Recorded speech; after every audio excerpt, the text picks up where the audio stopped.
বন্ধু মনে রাখো ভাইয়া, একটা কথা শক্ত কই, রাগ হইও না প্রিয় ছেলে বাপ।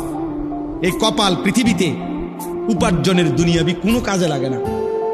এই হাত পাও এগুলা মানুষের অঙ্গ প্রত্যঙ্গ কাজে লাগে বিভিন্ন উপার্জনের কামে। এই কপাল এটা দুনিয়াবি কোনো কামে লাগে না।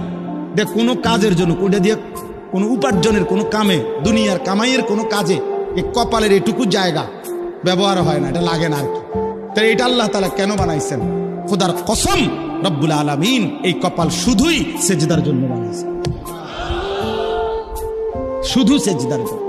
এই জন্য যে কপাল সেজদা দেয় না, যে কপালে সেজদা নাই, তুই মানুষও না, মানুষের বাচ্চাও না। ইনসানের কোনো কাতারে সে পড়ে না, সে কোনো মানুষের কাতারে পড়ে না। ইনসানের কোনো কাতারে পড়ে না যার কপালে সেজদা। কারণ কপাল বানানোই হয়েছে।